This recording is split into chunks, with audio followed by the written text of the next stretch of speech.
for that. Good morning, everyone. I forgot to pause there, didn't I? That was lovely. Let's try that again. Good morning. Good morning. Lovely, lovely. I hadn't done that in a while. I'm Char Bennington. It's such a joy to see all of you here today on this Celebration Sunday. We are blessed to have an in-person session, of course. We are blessed to have Emmanuel Congregation and partner with them. And we are blessed to have all of you here. So we are grateful for all of you. Follow that guidance. We would really appreciate it. And now we're going to join with people all around the world, our brothers and sisters, who are also reading the Daily Word. Today's Daily Word is peace. Perfect word for the holiday season. I choose peace. As I continue on the Advent journey, my thoughts turn to peace.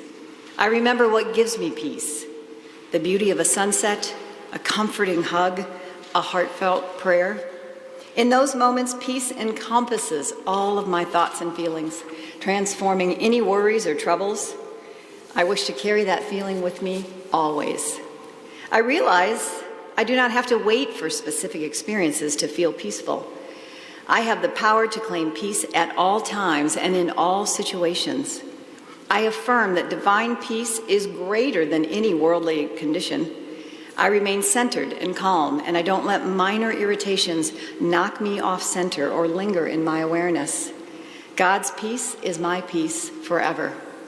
And from Philippians chapter 4, verse 7, and the peace of God, which surpasses all understanding, will guard your hearts and minds in Christ Jesus. As we sit here in this beautiful space with the stunning stained glass behind me, let's join together in a prayer of gratitude for our new church home. Together, please. Gracious God, we joyously give thanks for our new church home and for Emmanuel Congregation. Bless us while we dream new dreams. Renew us, protect us, and guide us on our spiritual journey. May our community be an inspiration for generations to come. Thank you. And now in this amazing space, the sacred space that we have created with loving words and with beautiful music, we invite you to speak the names of those you would like held in prayer into this sacred space. We ask that you include the names of those who are asking for prayer on the screen and those here who have a prayer need in their heart.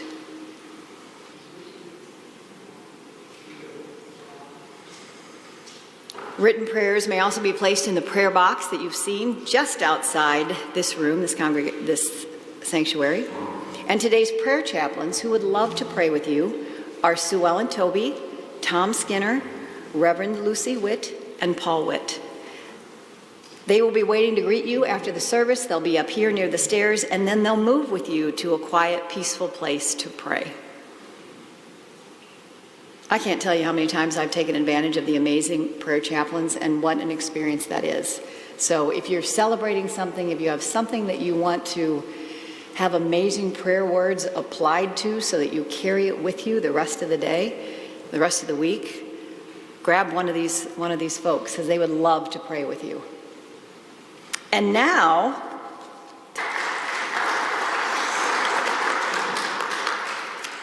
thank you, Gretchen.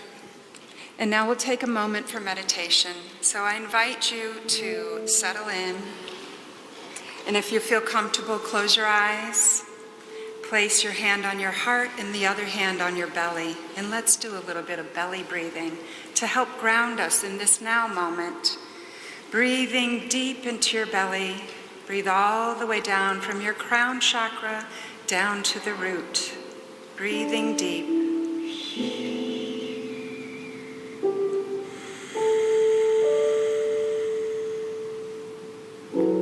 And again, breathing deep all the way from the crown down to the belly. Anchoring us in this now moment. And one more time, breathing deep, recognizing that God is breathing us. that this breath of life that is moving through us is the presence of life. It is the presence of love. It is the presence of peace. And we're breathing that in from the universe down through us and anchoring it into our body temple, into this space. Breathing that energy down into the earth and anchoring us in this now moment.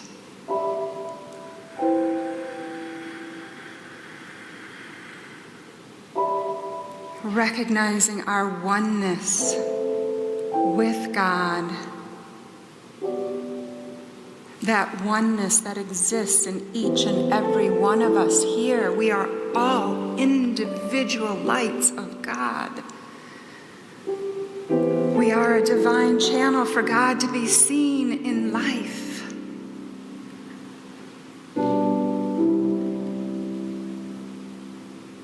Breathing that in, we hold that in our hearts in silence for a moment and commune with the one power and the one presence.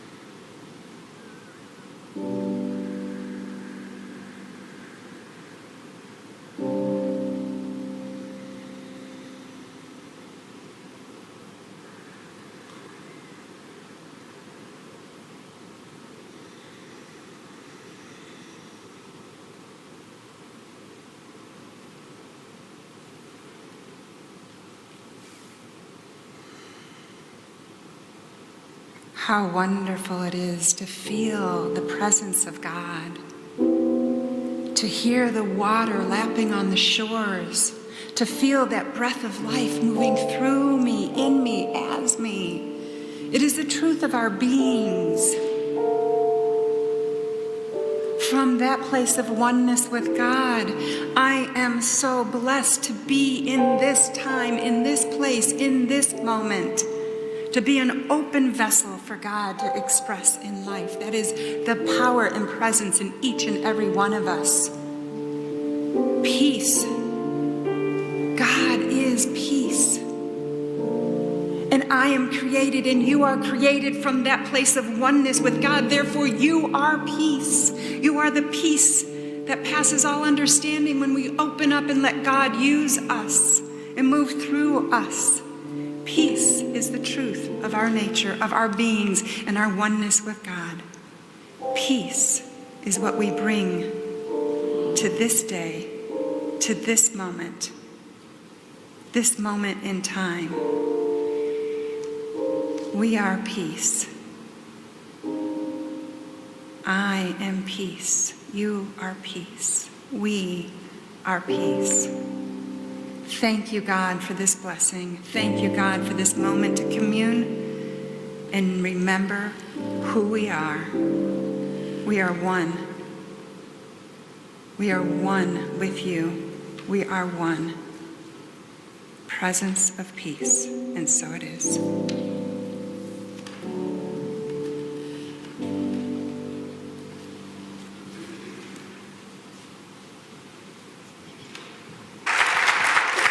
So we're just so blessed to have this opportunity to come together during this time of year. And Gretchen and Gina and Shar are just doing a wonderful job, our staff. And everyone in the church is just kind of working through the issues and just trying to get us, afloat as we work to make or create the best Sunday experience that we can. So give our staff a hand and all of our volunteers.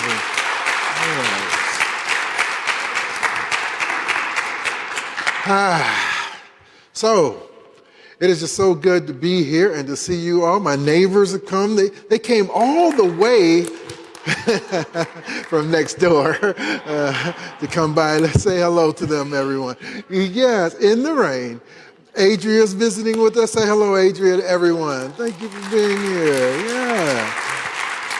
I'm just so happy that we have this opportunity, and so I want to get into something deep, but at the same time something very meaningful. We have an opportunity to go through this holiday season and to look at all the different Advent series and circumstances.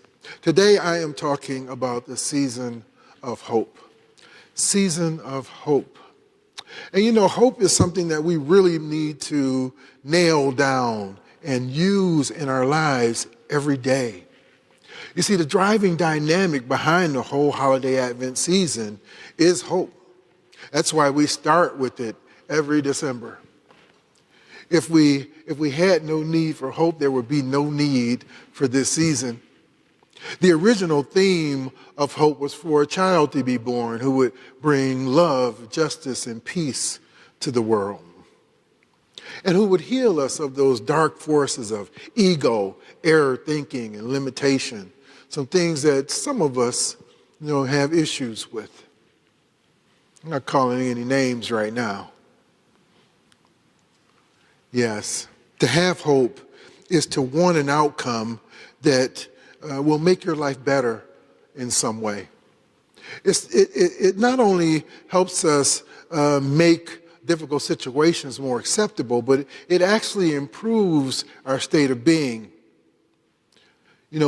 This is because having a positive outlook or seeing a better future, it motivates us to take steps to make it happen. And whether you think it or not, hope is a part of everyone's life. Everyone hopes for something. Everyone. It is an inherent part of being who we are. It helps us to look or identify what we want in the future, and it's a part of the personal story in our lives that we have running around in our minds. In a literal sense, hope is not only a noun, it's a verb, and verbs are action-oriented, and so is hope. Merriam-Webster's dictionary defines hope as being something close to a wish, to cherish a desire with anticipation, to want something to happen or to be true. Whatever the specifics, hope in general means a desire to change things for the better and to want that better situation very much. Are you with me? In the book of Psalms, chapter 121, it says, I lift up my eyes to the hills. From where will my help come? It says, your help comes from the Lord. As humans, there will come a time eventually where help is needed. It could be an insufficiency in resources or love.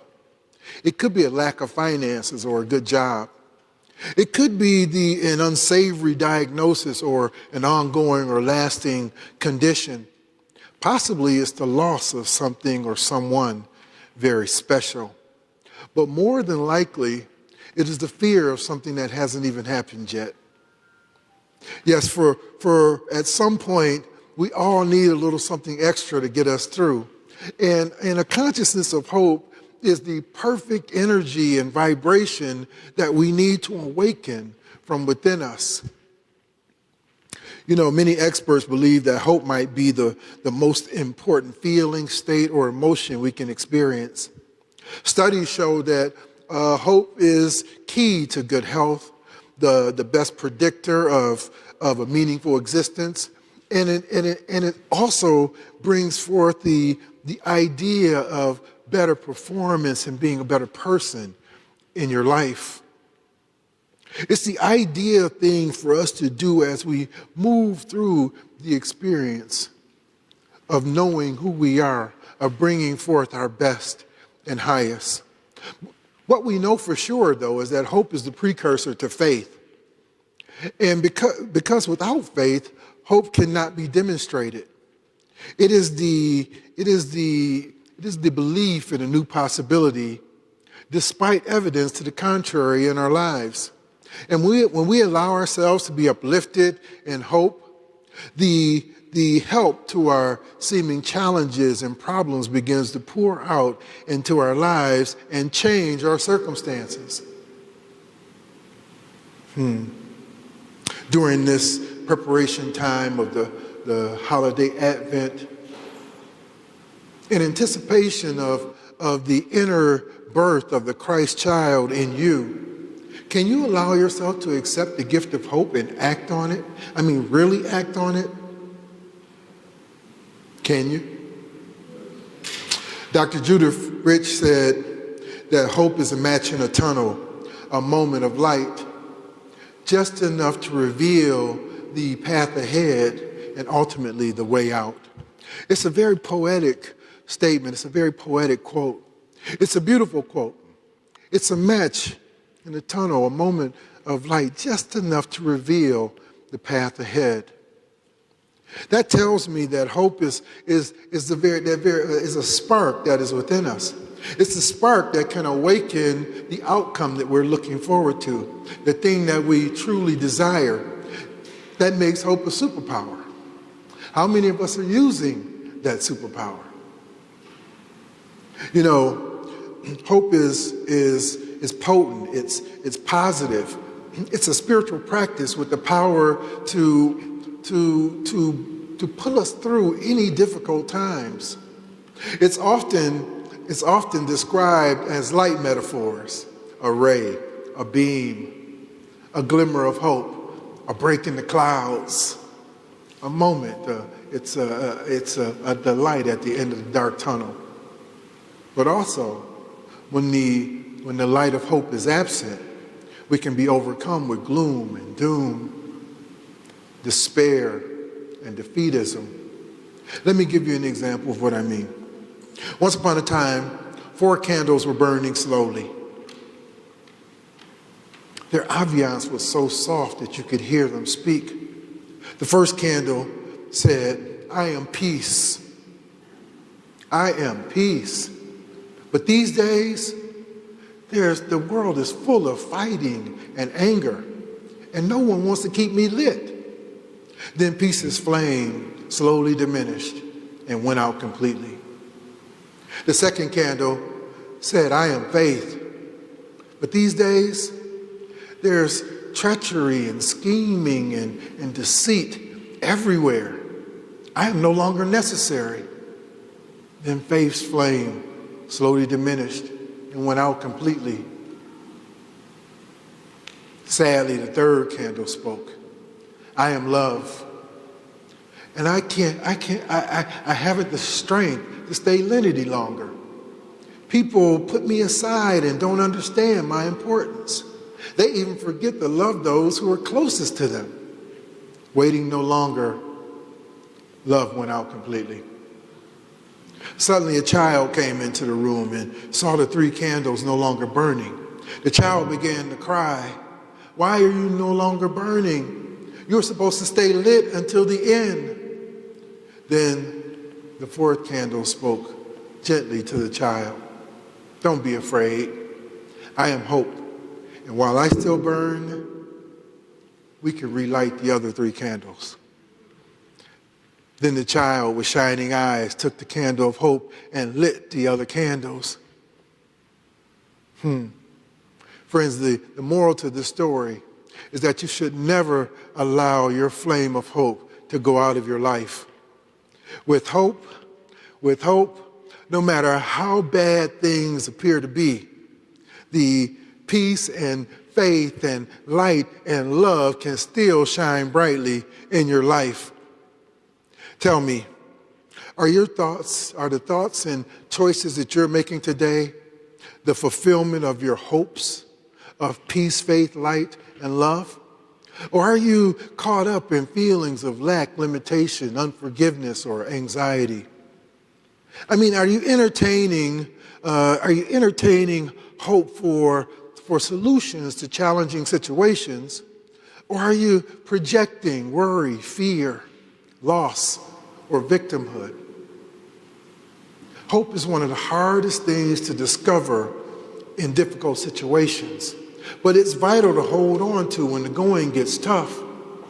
It's about developing a state of mind that believes in a brighter future, even when today is not going as planned. Desmond Tutu describes hope as being able to see that there's a light despite all the darkness. Yes, finding hope when sometimes when it seems nowhere to be found, can be hard, but it is totally possible, and it's something that we always have to seek to do. Let's take a moment to look at 5 ways that we can remain hopeful during challenging times. 1, pause and reflect. 2, remember what you are thankful for. 3, limit the bad news intake. 4, focus on what you can look forward to. And 5, what does it say? What does it say? Talk to hopeful people. So let's break them down one by one. Why do we say pause and reflect? Well, when you feel like you're caught up on the roller coaster of life, it's easy to feel like you're spinning out of control. Every negative scenario begins to fill your mind, and you end up no longer having a sense of perspective. In these moments, you must pause for a minute. Take a breath. Go within and reflect on what your next steps will be. That's not something easily done. Many of us react. We get angry. We jump and do something. We act before we think. But just take a moment and reflect on what your next steps will be. That will bring forth the greatest parts of your hopes. When we take the time to pause, to press that pause button, it is the best action that we can take to find that hope again. Number 2, remember what you're thankful for. Now, no matter how bad things get, there is always something to be grateful for. Always. It's possible to catch a glimmer of hope in the most unexpected places. What do you see around you that you can be thankful for? Who are the people in your life that you're most appreciative to have there? Practicing gratitude makes us better equipped to handle what comes our way with a hopeful spirit. Are you still with me? Number 3, limit your bad news intake. I feel like I'm talking to some people here with this one.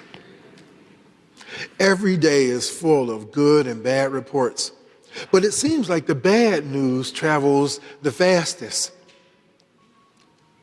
We have to be careful not to overly watch, listen to, or engage with media that makes us feel hopeless or fearful. Challenge yourself today to deliberately look for hope in what you see around you in the world. Always look for the good in life. Number 4, focus on what you can really look forward to. Now, we can absolutely acknowledge our difficulties, our difficulties in our situations. We can acknowledge them. We can still do that, but we can still live with hope. One way to do this is to actively think about what you can look forward to beyond your present situation. Don't just look at the problem all the time. Begin looking at the solution. Begin looking at the blessing. Begin looking at all the goodness in your life. Don't pay so much attention to that present moment. It can drag you in. Now, we have to begin to look at what are the positive things we can look forward to? What is the positive vision that we can see that can help us find our breakthrough? What kind of book could you write? What about getting that dream job or starting a business? Thinking about future visions, it inspires hope. And it reminds us that there's still a new chapter to come. We don't have to be stuck in the moment.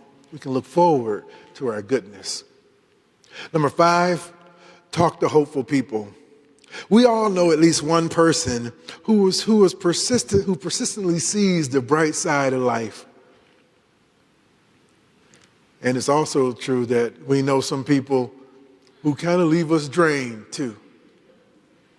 Talking to hopeful people might just be the thing that we need to bring us a dose of that much needed encouragement and love that we need in our lives. Mary Ann Broussard said that hope is the basic ingredient of optimism. A tendency, what does it say? A tendency to dwell on the best possibilities. When we hope, we tend to dwell on the best possibilities, on the best outcomes in our lives. Friends, hope can be learned through practice. If you find yourself for a moment in a difficult situation and you want to find your way out, bring forth hope. Dwell on the best possibility and no longer hold on to fear and negativity in your mind. Within each of us is the power to find fresh cause for optimism. Grasp on to the idea that the much needed help you need is right there within you. Then you will become grounded in a knowing that things will change for the better, and everything does change. If you just will allow yourself to believe, to just believe with the tiniest bit of hope, you will overcome anything standing in the way of your miracle. Simply go within. Activate your inner hopes. Keep the flame of hope burning within you. Pause and reflect. Remember what you're thankful for. Limit the bad news intake. Focus on what you can look forward to. Talk to hopeful people. But more importantly, know that the moment you offer hope to your life and circumstances, they will be transformed into something positive and refreshing. Why? Because you will have been transformed. Tell me, are you willing to do this with me today? Are you willing to do this with me today? Thank you all, and God bless you. And thank you for coming, guys. Was that quartet? Yes, beautiful, beautiful. I'm energized. Well, we come to that time in our service where we take an offering, we open our hearts to give. Those who are watching us online, please give to our ministry. I'm going to call our ushers forward as we prepare our gift. And now let us say our offertory blessing together. And if you don't know, it'll be on the screen here. Divine love, richly flowing through me, blesses and multiplies all that I am, all that I have, all that I give, and all that I receive. I am grateful for the blessings of this day. I am grateful for the blessings on the way. And so it is. So let's take a moment now and bring this energy into a frequency that allows us to send these gifts out in the world to do the work that God sees for it to do. So just go within with me. Heavenly Mother, Father, everything, God, thank you for these gifts that we received today. We know they come from those who love you and who are open and receptive to doing your will. Not my will, but thy will be done. God, take these gifts and use them in the world to make the world a better place, and then return the gift to the giver 100-fold, pressed down, shaken together, and running over. Bring prosperity, light, love, peace into their lives. Lift up their homes, their families. Bring healing into their environment. God, now use us, guide us, lead us. More of you, God, less of me. More of you, God, less of me. More of you, God, less of me. And we see it now, giving thanks in the nature of Jesus the Christ. And so it is. Amen.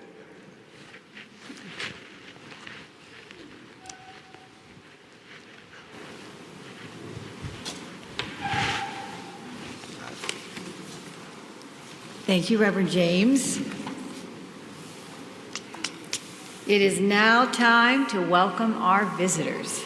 If you are here for the first time, if you are new here, or if you're returning after a long time, we would love to welcome you, and we would love to get to know you a little bit more. We are glad that you are here, that you came, that you joined us, and lent your, is that the word,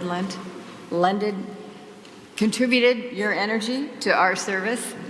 And so if you are here for the first time, or after a long time away, please raise your hand up high so we can offer you a gift. Love to do that.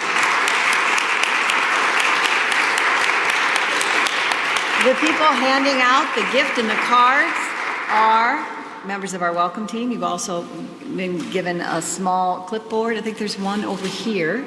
Keep your hand up, so it just takes us a little while it's a big space. Thank you very much.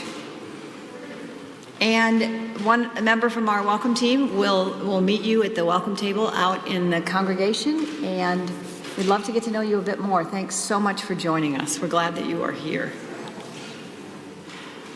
I have just a couple announcements this morning. If you would like to donate flowers, it's a wonderful way to honor a milestone, honor a person. It's a beautiful way to do it. And if there is a sign up out at the Unity table, out in the congregation, and then there's one more over here. Thank you for your patience. Keep that hand up. We're glad that you are here. We really are. We will get to you. Over here, guys.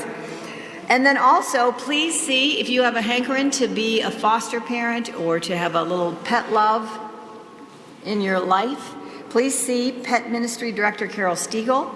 If you're interested in fostering or adopting a new pet, she'll be here after the service in Letterer Hall, which is the hall behind us, where you can meet Carol, learn about pet ministry, make new furry friends, and meet adorable Peachy, the dog.